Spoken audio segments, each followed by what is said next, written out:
It's time to accelerate. Hi, I'm your host, Andy Paul. Join me as I host conversations with the leading experts in sales, marketing, sales automation, sales process, leadership, management, training, coaching, any resource that I believe to help you accelerate the growth of your sales, your business, and most importantly, you. Hello and welcome to Accelerate. I'm excited to talk with my guest today. Joining me is Tony Delmercado. He's the CMO of Hawke Media and founder of 1099.me, a tax management service for entrepreneurs in the gig economy. I'm fascinated by that. I want to make sure we spend a few minutes talking about that. So, Tony, welcome to the show. Yeah, thanks for having me, Andy. I'm excited to be here and looking to add some value to your listeners. Oh, great. Well, I'm sure you'll do that. So, take a minute and introduce yourself before we get started. Sure. Yeah, my name is Tony Delmercado. I'm actually the COO of Hawke Media, not the CMO. Sorry. That's okay. We're an outsourced CMO, so I guess you could say I conflated those two, right? Okay. We're all CMOs in our own right. I'm originally from Minnetonka, Minnesota, a west suburb of Minneapolis, and I grew up doing a lot of different things, played music and played sports, and always was interested in digital. I'm 33 years old, so I grew up in that era when it was just becoming cool to be online, and I had an opportunity to work at a few different companies where I could ply my trade in the online user acquisition and fan acquisition space, which is a nice blend of sales and marketing. And I've had, again, some success in the direct sales world and managed a pretty sizable team in that business for about 5 years. And landed at Hawke Media through my business partner and CEO, Eric Huberman. He and I had worked together on a couple of other projects. And in the late 2013, he was working as a consultant under the name Hawke Media and was finding that a lot of the recommendations and strategy he was providing for people just wasn't being executed, and a lot of money and results were being left on the table as a result. And so we got together, and he also hired a couple of other people to help with specific channel management. And fast forward, 26, 27 months now, and we've got a 42-person team of people that all do digital marketing pretty darn well. And it's been a lot of fun. We've learned a lot along the way, and we are really excited to continue helping all the businesses that we have. We've worked with about 230 companies in the last couple of years, so we're not focused on managing a small roster of Fortune 500s or something. We're actually more excited about the SMBs and the helping the mom and pops of the world kind of grow their businesses online. All right. Well, we're going to jump into that. But first, let's take a step back and you said you were in sales for a while. Let's explore what you did in sales before you moved to the dark side of the force with marketing. Yeah, I went to architectural school, and I really enjoyed that. And that was in Boston, Massachusetts. And I decided that I wanted to be a West Coast architect. So I moved out to I was on my way to San Francisco, and I got caught in Sonoma because it was just so pretty, and I ended up living in the Sonoma, Santa Rosa area for a little while. And while I was doing that, I went for a job interview for what appeared to be a pretty simple, straightforward sales position, and it was for Cutco Cutlery, which I'm sure many people are familiar with. Oh, many of my guests have started their careers with Cutco. Yeah, and so I think I would probably land in that same bucket. And so went out and did some in-home presentations after 3 days of training, and was fortunate to do really well right out of the gate. And I think I've always had sort of a natural. Well, what was the key? What do you think was that you were doing that attributed to your success? Yeah, I think the first and foremost is it was great training, right? I think I've always been a decent communicator, and I'm not afraid to ask questions and be persistent and be consultative, at least in my sales style. But there was great training. It was a really great program. Big emphasis on personal and professional development, and a lot of great tools and resources. People that had been there, great community of folks that were willing to share. But you were walking neighborhoods, knocking on doors, though, right? Yeah, we're actually through referrals. Okay, all right, referrals. Starting with a warm network and then getting referred to, their friends, and they refer you to their friends. And so definitely in-home appointments, but not banging on the door like they used to, I believe, in the early 80s. That was sort of the model. And I know that, Kirby Vacuums and a lot of other companies have kind of made a name for themselves by going out and banging on doors. And so we didn't have to do that, but we did still have to muster the courage to pick up the phone and ask for an appointment. And it was nice to have a group of people around that could help kind of shepherd me along. But I think another one of the keys to success is I've just never been scared of no in anything that I've done. I'll ask, I'm now married with a son, but when I was younger, there'd be the guys huddled around the bar, pointing at a pretty girl, and I'll go, yeah, I'll ask her out. The worst that's going to happen, she's going to say no. If I have to call and ask for an order, no problem. Worst that happens is they say no. Best case scenario, they say yes, and that's great. And so I've never really had a fear of that no response, and I think that definitely helped me out in my sales career. And then later on, I've always been a psychotic curator of culture. I just really like keeping a certain vibe. And so in the recruiting side and in the sales management side, that was very, very helpful. But sales success, long story short, I think there's a great program, and I worked hard. Called a lot of people, did a lot of appointments. So in your curation of popular culture, how's your psychosis manifested? Well, it's less about popular culture. It's more about the culture. I'm interested in what it feels like when you walk into a place, especially a professional environment. There's some offices, hearkening back again to the Cutco and Vector days. You could walk into an office in San Diego where you're sitting today, or you could walk into an office in Los Angeles where I'm sitting today, and based on the manager, they could feel totally different. Not just the aesthetics and the optics of the place, but the way people interacted with each other, the way people interacted with guests, the way that people, the language they used, how they dressed, their whole way of being was fairly easily manipulated by the managers in those rooms. And so I've always been really interested in curating a culture that is authentic to me, very selfishly, frankly, just so it's easy for me to go to work and go home and be the same guy. And so if you came to our office up here in Santa Monica for Hawke Media, you'll find a bunch of pretty laid back, younger, smart, hardworking people that are also wearing T-shirts and flip flops and having a beer at 3:00 and a whole bunch of other things. So what time is it? not quite yet. Not quite. Okay. St. Patrick's Day as we're doing this here. Right. So. Make sure it's green. Well, it's interesting. When you're talking about the curation of the culture, is sort of the flip side of that. At least as I understand it, the way you're describing is really sort of the awareness and empathy for the people you're speaking with as well, and from a customer perspective. So, being very conscious of impressions and creating positive impressions. And that's something I know you've written about. I've seen some of your articles online about customer acquisition, that how important first impressions are. Yeah, absolutely. I think it's cliche to say, but you never get a second chance to make a first impression. And I think it's worth understanding your audience, whether that's a one-person audience or a 10,000-person audience, before you walk through the door or pick up the phone. And by making the right impression could be different for a certain type of person versus another. And you want to be perceived in a certain way, but also meet somebody at their level. And some of these ideas around empathy have been written about, ad nauseum oftentimes in sales language, but I think they're super important. That's why they get written about so frequently. Well, I think one of the reasons they keep getting written about is because salespeople in general do a relatively bad job of embodying that. Otherwise, the stereotypes of salespeople and the fear of salespeople probably wouldn't be as strong as it still is. Yeah, good point. Yeah, so let's talk about this whole challenge of outsourcing a CMO role, because it seems to me like it's really interesting in this time where there's still a lot of talk in this digital age about sales marketing alignment.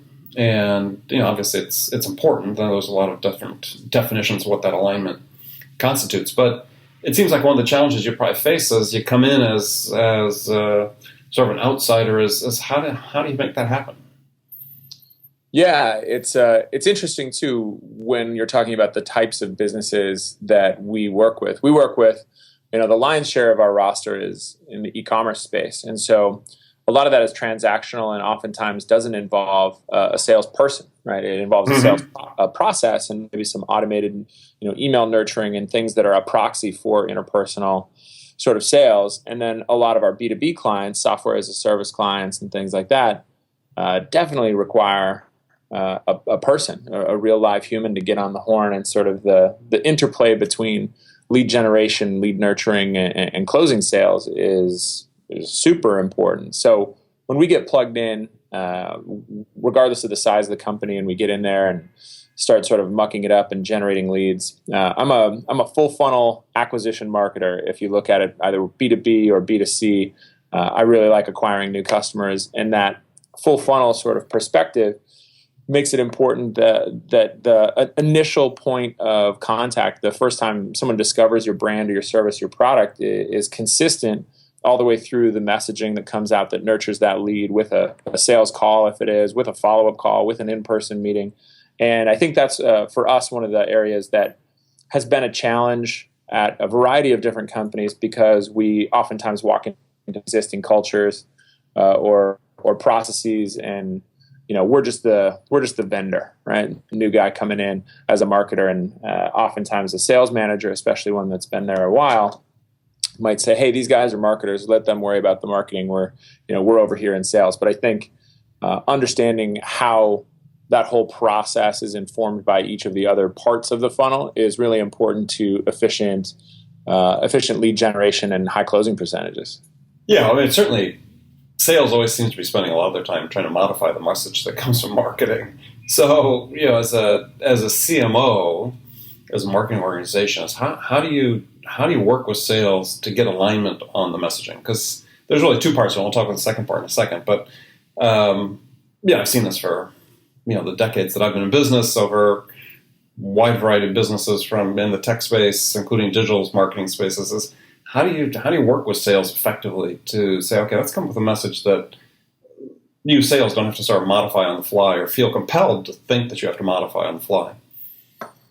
Yeah, I think it's. I think you just mentioned it, is you work with sales, right? And it's less about what the process looks like. It's more just getting on the same page and making sure there's transparency and consistency through whatever product or service you're delivering, how that's being framed and articulated on a sales call, and then what the marketing material looks like, or what the ads look like, or what the lead generation campaign looks like, so that those things are all consistent. I think that's probably the most important thing. And you touched earlier on the sort of stereotypical or the bad elements of sales that people sometimes perceive or fear. The easiest way to get rid of that is just be super transparent, front to back. I think where there can be a challenge is in convincing salespeople who are chomping at the bit, oftentimes quota-driven, commission-driven, to go out there and dial it back just a little bit so that they're able to close more in the long term and retain contracts longer, as opposed to just getting really excited and hypey and sometimes embellishing in a way that's off-brand, and then ending up with upset customers, a bruised reputational sort of asset, and then it's harder. You're fighting uphill with everybody you meet, as opposed to everybody knows referral business is great business. If you're consistent through the sales, marketing, and execution process, then it's just easier on everybody. Yeah, I was talking to one guest who, their company, what they do is they have weekly meetings with sales and marketing, with the whole sales team and the marketing leaders, where they really get a sense of what sales is hearing from the customers as a result of them trying to communicate the message that marketing had done. Mm-hmm. Seems to me like that's a pretty essential best practice, but it's interesting as I've pinged other companies how rarely that seems to happen. Yeah, it's remarkable. And look, I mean, I'm not going to sit here and say that even Hawke Media in our B2B client acquisition efforts are batting 1,000, because we're not, right? And I think that's part of the fun of running a business, whether you're in a sales team or a marketing team or an operational team, is there's just always room for improvement, and even on the basics, even on the best practices, tightening up that funnel, getting all the leaks in the boat patched, and just working towards an ideal. And as long as you've got an ideal out there and you understand best practices, it gives you something to show up for every day when you get to the office anyway. True. So one of the sort of sobering stats that I'd seen recently was that it said that salespeople spend up to 40% of their time either searching for or modifying marketing content to help them, at various stages of the sales process. And that's sort of interesting to get your feelings about that, because that seems like a big number. But it's a fairly reputable firm that came up with the number. So just sort of interested in your first impression, then let's talk about if that mismatch really exists. How do you get that resolved? Yeah, that's a big number. I hadn't heard that stat, but... and this is in the B2B space, right? So... Yeah. I mean, I can certainly see that. I can see how that would be possible, and obviously, if it's coming from a reputable source, it's not just possible; it's happening. So, I think maybe that disconnect comes from an understaffed marketing department, or perhaps a less than stellar CMO, head of digital, head of marketing, whoever that person might be. And depending on company size, that might just be a function of budget or where they're at in their growth stage and they can't afford it. Maybe it's a non-funded company that's bootstrapped and just trying to grow. And I think those things are marketing. I feel like it often is the first to go, right, in a round of cuts. Everyone knows that sales is really important and got to have people out there beating the streets and banging the drum so that the lights stay on and the revenue keeps coming in. But oftentimes marketing is a function that gets absorbed into somebody else's job. And so they say, hey, you know what, I can probably, create some collateral for our sales guys. I can probably run a Facebook ad. I can probably, design our email newsletter that goes out once every Tuesday or whatever that might be. In reality, those things are hard. Those things are hard to get right. And when there's so much noise out there in the market without good marketing effort, it's hard to distinguish yourself. And so, yeah, it's funny. I'm still trying to digest the reality of 40% of a sales team's time being dedicated towards marketing. That's pretty intense. I guess if I were to stumble across said situation in my role now, first thing I would do is make sure that there's some resources, whether it's time or money or both, spent on marketing and advertising. Yeah, well, in this case, I said the 40% was looking for the content that someone says exists somewhere, marketing says exists, or I said the one I found more disturbing was that they were spending time modifying it, because nothing more horrifying than the thought of a sales rep taking a marketing presentation trying to like a PowerPoint trying to modify it. Yeah, it's not a very effective use of time. Yeah, not an effective use of time, and again, to our topic just a second ago, probably not fully transparent. There's probably a reason that language is in there. Again, depending on how the organization is structured. I mean, we don't let the tail wag the dog, so to speak. We start with what we do at Hawke Media. This is, and then all of our marketing material and all of our sales presentations are a reflection of that. So sales is really the last to modify. It's more, here's what's going on, here's what we do, here's how we want to position this. Now go do that in the best way possible using your skills, and of course be smart about lead generation and so on. So if I found out one of our sales guys was like modifying our pitch deck in order to fit what it was that they thought was important, I would certainly have a few follow-up questions. As you should. Okay, we're going to take a short break and we'll be back in just a second with talking more about lead generation and marketing in this digital age with Tony Delmercado. Be right back. Hi, this is Andy. Connect and Sell is used by sales reps at nearly 1,000 companies, including hundreds of technology startups and several Fortune 500 companies, to overcome the challenges of getting prospects on the phone. Companies using Connect and Sell grow their revenues faster by enabling their sales reps to have more sales conversations in 90 minutes than they could otherwise achieve in an entire week. Connect and Sell can be deployed directly to your sales reps, or you can take advantage of their outbound on-demand service, which delivers qualified prospect meetings scheduled directly on your sales reps' calendars. Visit connectandsell.com to learn more about how Connect and Sell can start filling your pipeline today. All right, welcome back. Talking to Tony Delmercado. And so a question I have that sort of follow on that we were talking about before the break is, we're talking about sales, marketing, alignment, and I know it's sort of a tough question, but I heard a lot recently, and I've been to several conferences, and it's like the dividing line between sales and marketing is shifting fairly substantially in B2B cases. In some companies, in some cases, we're seeing companies where marketing's actually taken over responsibility for a function of a good portion of the inside sales responsibility, the sales development reps that are doing the proactive outbound calling. So in your mind, where should that line reside? Yeah, it's a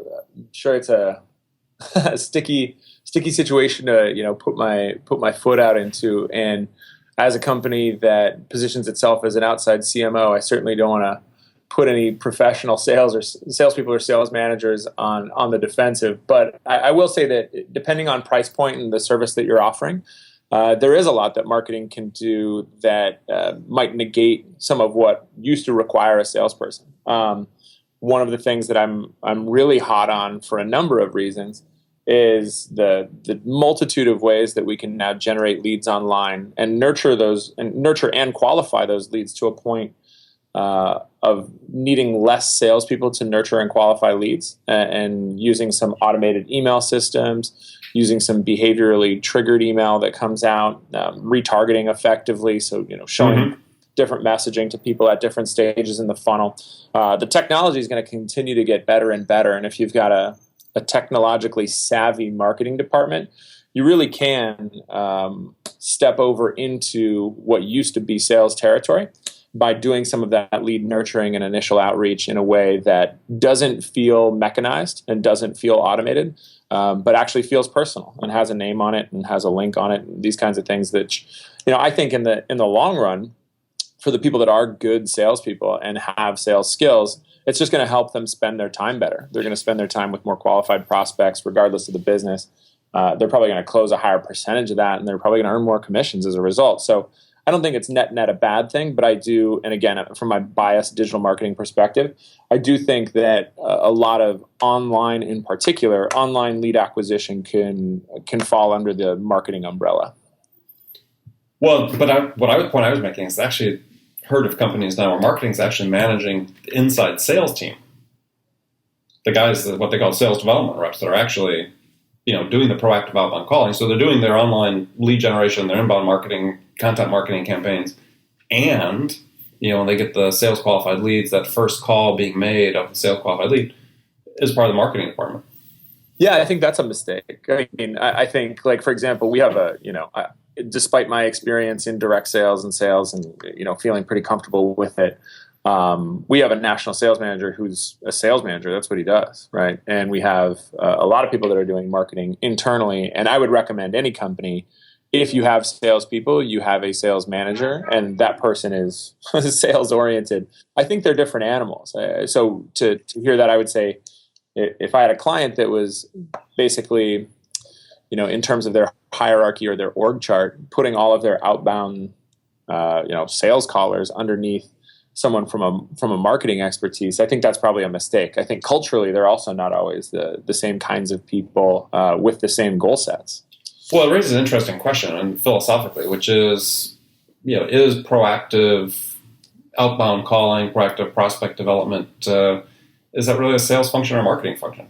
Right? I mean, isn't it, to some degree, it's about creating awareness. You're not actually selling something. And these inside sales teams these days are really just selling a meeting with an account exec that's going to, follow up with them at that point. Yeah, I mean, if you're talking about dialing for dollars off of a bought list, I think you could make the argument that that's a marketing function. But I just think, as far as organizational theory and who's going to be training those people, how they develop along, I think that's a sales role. I think that's someone that should really be trained as a salesperson as opposed to a marketer. There's certainly overlap, right? The Venn diagram is pretty healthy in the middle there, but right. I think that person should have a sales mentality, should have a, hunter-gatherer as opposed to farmer mentality. And I think marketing is a lot more farming, planting a lot of seeds and kind of reaping what you sow. So there's different stuff out there. But I think, Well, actually, one of the interesting arguments about that people make, and this is, I'd be interested in your opinion on this, is about continued reliance. And I'm a sales guy, so on outbound prospecting, is that opportunities sourced through a proactive outbound strategy, qualified opportunities sourced through a proactive outbound strategy, end up having a higher lifetime contract value and convert at a higher rate than leads that are generated through digital marketing. And personally, I think that's anecdotal, and I don't think it's true, but I'm interested in your opinion, because there's a lot of people that hold that opinion. Yeah, I don't have the data to say definitively, like you said, it's anecdotal, but I don't know that I would necessarily say that. Here's what I will say. If we're looking at lifetime value of the contract and long-term retention, I think that's plausible. But from an efficiency standpoint, those are happening way less frequently, in my mind anyway, than the qualified leads that are happening from digital marketing efforts. At least those are bearing fruit less frequently. But when they do bear fruit, is it possible that they last longer? It's possible. I for one, would respond better to digital marketing. If we're being anecdotal, I can express my opinion, which is that for me, I think the act of discovery and digital nurturing appeals more to me than someone calling me unsolicited or reaching out on email unsolicited, and then me kind of feeling like I'm being sold, as opposed to gently discovering and being nurtured through the process digitally. But different strokes. Now, whether that leads me to stay longer or not, I don't know. I don't know that that's. Well, I think, I don't personally, I don't think it does. I mean, I think that, and I always get comments on that, but I mean, in the business to business space, the assumption is at some point a salesperson is involved with the buyer's journey, right? And whether it happens, top of funnel or halfway down the funnel, as most people project these days, the Challenger customer book that came out from CEB talking about, buyers are 50+% of the way through the buyer's journey before they ever engage with a sales rep. Somehow, I think that first point of engagement doesn't really dictate the ultimate size of the deal or how long they stay with you. But exactly, I think that'd be, if that was corollary in any way, I would chalk that up to the number of. There's a lot of those weird corollary stats that are out there, like greenhouse gases have gone up as something else weird has gone down that doesn't relate to it, right? It's sometimes trend lines are there just kind of independent of each other. But I would be surprised that a human being earlier in that process yielded a longer net value. I think the net value of that contract probably has to do with execution and retention more so than whether or not they saw an ad or got a cold call. Yeah, absolutely true. I agree. So, all right, so good. So, last question, and this, then we'll go into the last segment of the show. It's just you sort of talked about it before, but in an ideal world for me is sales reps just sell and they don't do any proactive outbound. But we haven't seemed to reach that point of an ideal world yet, where that's so. Sales reps still have to go out and do that. But really, what do you see coming in the next? You sort of alluded to it, but in the next 2 to 5 years, that's fundamentally going to change the equation so that maybe a lot of this proactive outbound activity goes away, and sales is really focused on dealing with sales qualified leads that they're really then taking up and moving to the end of the journey. Yeah, I mean, well, first of all, I would say that I think that's I like that idea because, and I don't know how much of this you heard before I got cut off, but none. Great, perfect. The notion of people doing people work, soft skills, emotional intelligence, communication skills. You and I having a conversation as human beings is super important, but we can communicate through email about things that are less important, and both of us could even have autoresponders that are talking to each other for half of it, right? Mm-hmm. I like the idea of people spending their time doing people things. So the further we can get a prospect down the line, the further down the funnel, so that once a human being is involved with that part of the process, it's only when they need to be, then everybody's using their time most efficiently, right? And we're using people for those kinds of things. So I think all of the tools that are great out there with automated email marketing, and we're getting better and better as marketers about placing cookies in browsers and understanding where that user is in terms of the life of the lead, and getting them the right time messaging based on what other products or services they're looking at. And all that technology it's already here. It's just going to get more and more accessible. So more and more businesses are going to be using retargeting and email marketing in particular to get people the right kinds of messages that get them further down through the funnel. I'm a big fan of that. And I think that there's lots of technology. If you asked somebody 5 years ago what MailChimp was, they'd look at you funny. Now I don't know too many people that don't use MailChimp for something, right? Or something equivalent, right?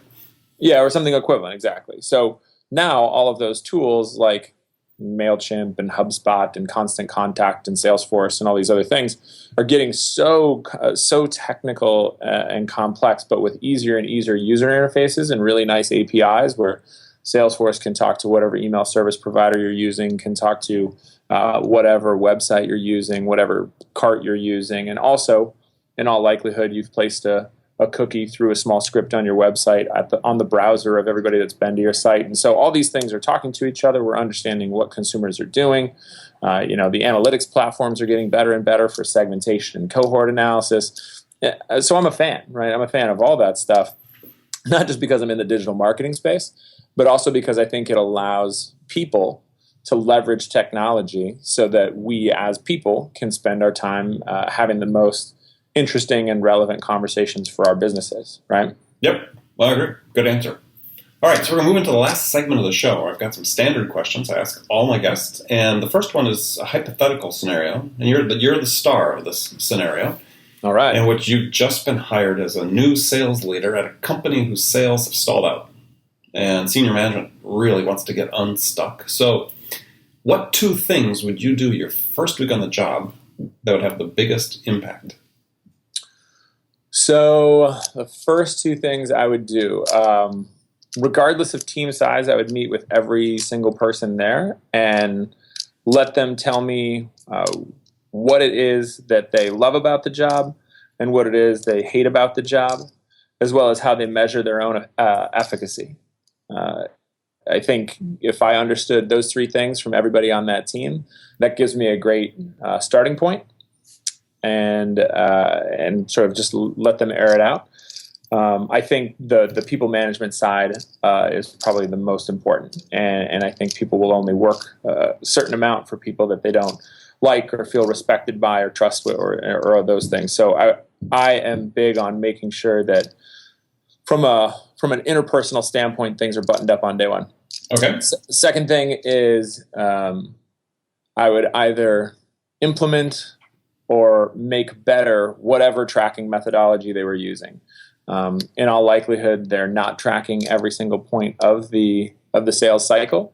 If they were tracking every single point of the sales cycle, they may not know what sort of standard percentages are from a new lead to how many of those do we get a hold of within 24 hours, within 72, how many touch points does it take us to get someone on the phone once we do, how long is an average call, if we're using a slide sharing tool like Prezi or something like that, how many of those are we getting through, how many hours of FaceTime do we have with our clients, what's our closing percentage after first call, second call, third call, are we generating referrals? There are 100 metrics that I'd probably want to know, and so either implementing or enhancing the tracking methodology would be my second thing. Okay, good answer. So some rapid fire questions. You can give me 1-word answers, or you can elaborate. But first one is, when you personally are outselling and have been outselling, what's your most powerful sales attribute? I'm really friendly. I'm really nice. I think I'm just an approachable guy. So you quickly build rapport. That's a great way to frame it. Yep. All right, good. So do you manage sales for your company? Until Monday, yeah. Okay, well, so what tool do you use for sales management that you can't live without? I would say SharpSpring and Salesforce. Salesforce more as a CRM. And SharpSpring is what?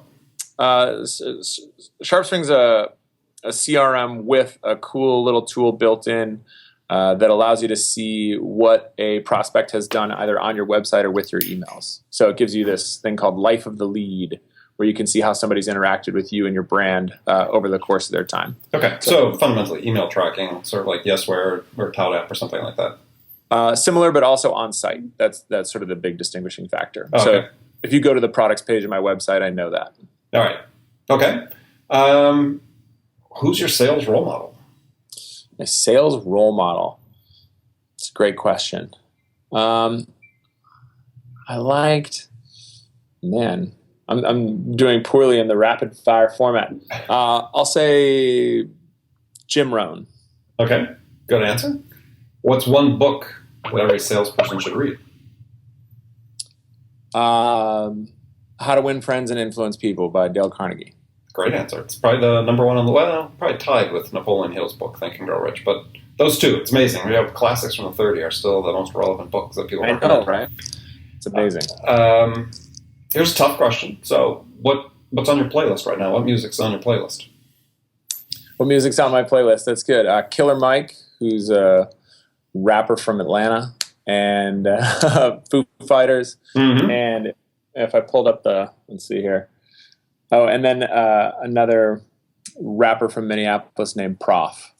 Minneapolis, back to the roots. Okay. Back to the roots. In fact, the Rhyme Sayers has a playlist that I just pretty much listen to all the time. It's a record label out of Minneapolis. Got it. Okay.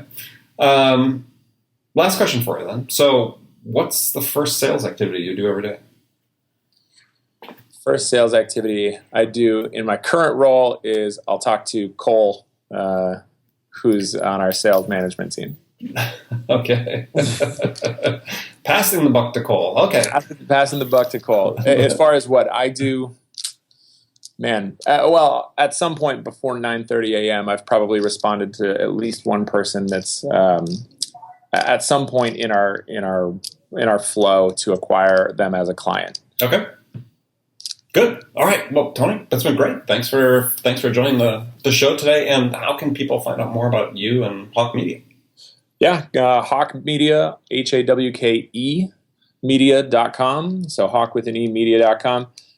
Check us out online. We do really good work. We are incredibly affordable on any budget, and we provide a free 30-minute consultation for anybody looking to grow their business online. All right. Well, great. Well, thanks for joining me.